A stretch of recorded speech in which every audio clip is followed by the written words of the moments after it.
Good morning प्यारे बच्चों, कैसे हो। आज हम करेंगे पार्ट 2 चोर बादशाह। स्टूडेंट्स, हम अपना नेक्स्ट चैप्टर लेसन 2 चोर बादशाह स्टार्ट करते हैं। गजनी का बादशाह एक दिन रात को वेश बदलकर घूम रहा था। गजनी एक जगह का नाम है जो वहाँ का बादशाह यानी कि राजा है। वो एक बार रात के समय अपना वेश बदल के घूमने के लिए राज्य में निकल गया। उसे एक दीवार के पास कुछ चोर छिप छिप कर चलते दिखाई दिए। राजा ने देखा कि कुछ चोर जो है वो दीवार के पास छुप छुप कर जा रहे हैं। वह उनकी ओर बढ़ा। चोरों ने भी उसे देखा और ठिठक कर खड़े हो गए। तो जब चोरों ने राजा को अपनी ओर आते हुए देखा तो चोर क्या हो गए, ठिठक कर खड़े हो गए। ठिठक कर खड़े होना एक मुहावरा होता है जिसका अर्थ होता है घबरा गए। उनमें से एक चोर ने पूछा, भाई तुम कौन हो और रात के समय कहाँ घूम रहे हो। एक चोर राजा से पूछता है कि भाई तुम कौन हो और इतनी रात में तुम कहाँ घूम रहे हो। बादशाह ने कहा, राजा ने उत्तर दिया, मैं भी तुम्हारा भाई हूँ और धंधा करने निकला हूँ। अब देखिए, राजा को नहीं पता कि ये लोग कौन है, चोर है, व्यापारी है, अच्छे इंसान है या बुरे इंसान है, और ये क्यों जा रहे हैं, कहाँ जा रहे हैं, राजा को कुछ नहीं पता। तो राजा ने अपनी चतुराई से कॉमन आंसर दिया कि मैं तुम्हारा भाई हूँ। अगर तुम चोर हो तो मैं भी चोर हूँ, तुम अच्छे इंसान हो तो मैं भी अच्छा इंसान हूँ, इस तरीके से। और मैं धंधा करने निकला हूँ कि जो भी मेरा काम है मैं वो करने निकला हूँ। चोर बड़े प्रसन्न हुए। उन्होंने कहा, तुमने बड़ा अच्छा किया जो हमारे साथ आ मिले। चोर राजा की बात सुन के खुश हुए और कहने लगे कि अच्छा हुआ तो तुम भी हमारे साथ आ गए। आदमी जितने ज़्यादा होंगे उतना ही अधिक माल लूट सकेंगे। चलो राजमहल में चोरी करेंगे। अब उनमें से एक चोर बोलता है कि जितने ज़्यादा आदमी होंगे उतना ज़्यादा हम माल लूट सकेंगे, चोरी कर सकेंगे। और चलो आज हम कहाँ चोरी करेंगे, राजमहल में। कहाँ पर, राजमहल में। यानी अब राजा को कहाँ चोरी करनी है चोरों के साथ, अपने ही महल में।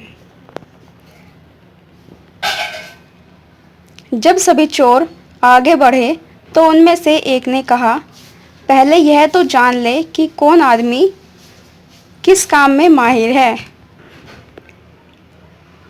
माहिर मीन्स कुशल होना, कि कौन किस काम को अच्छे से कर सकता है। जो आदमी ज़्यादा गुणवान होगा वही हमारा सरदार होगा, कि जो आदमी हम में से ज़्यादा गुणवान यानी कि ज़्यादा क्वालिटीज़ जिसमें होंगी वो हमारा सरदार होगा यानी हेड होगा। प्रत्येक चोर ने अपनी विशेषता बतानी आरंभ की। पहला चोर बोला।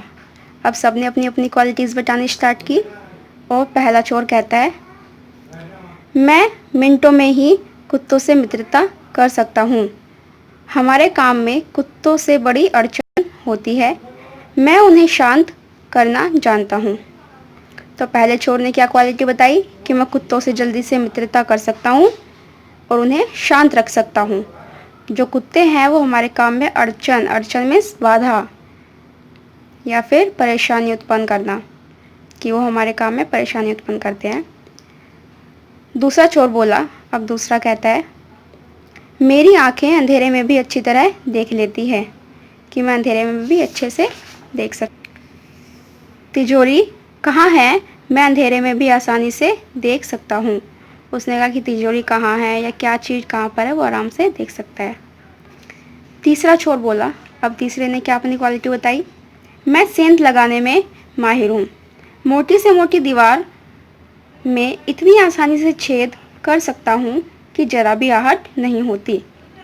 तीसरा बोलता है कि मैं दीवार में सेंध लगाना मीन्स दीवार को तोड़ के उसमें छेद करना। तो दीवार तोड़ सकता हूँ, चाहे दीवार कितनी मोटी हो मैं उसमें आसानी से छेद कर दूंगा और बिल्कुल भी आहट यानी कि कोई आवाज़ कोई शोर नहीं होगा। अब चौथा चोर बोलता है, मैं गड़े धन का पता लगा सकता हूँ, मैं मिट्टी सूंघकर बता सकता हूँ कि धन कहाँ गड़ा है। गड़ा धन मीन्स जो हम जेवर, पैसे, रुपए इन सबको मिट्टी के नीचे दबा के रख देते हैं उसको बोलते हैं गड़ा धन। तो वो कहता है कि मैं मिट्टी को सूंघ के बता दूंगा कि वहाँ पर धन गड़ा हुआ है या नहीं।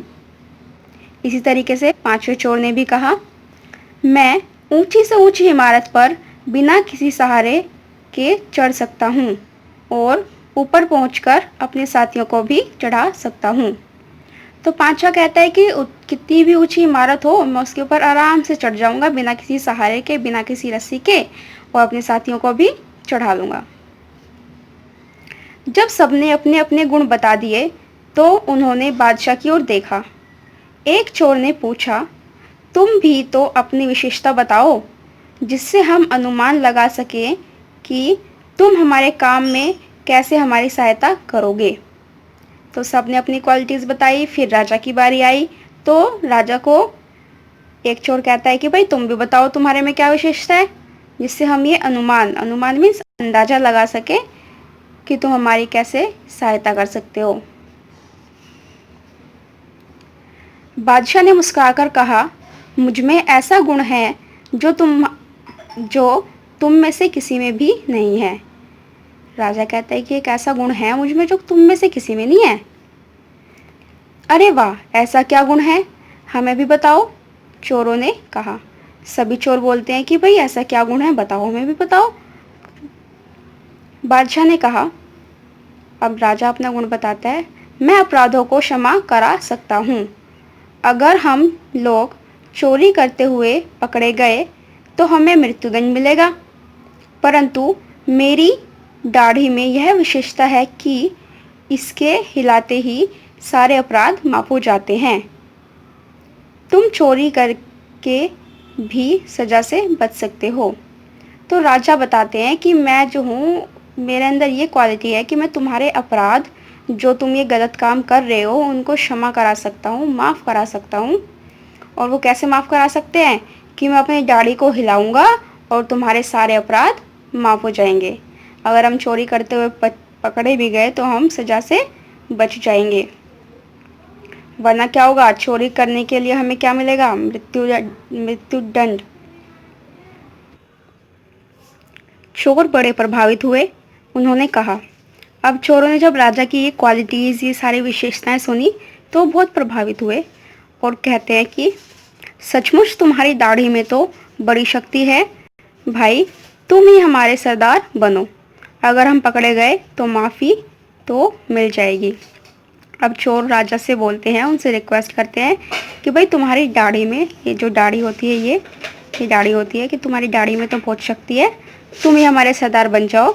अगर हम पकड़े गए तो हमें माफ़ी मिल जाएगी। Next paragraph. इस तरह विचार विमर्श कर सभी चोर बादशाह के महल के पास जा पहुँचे।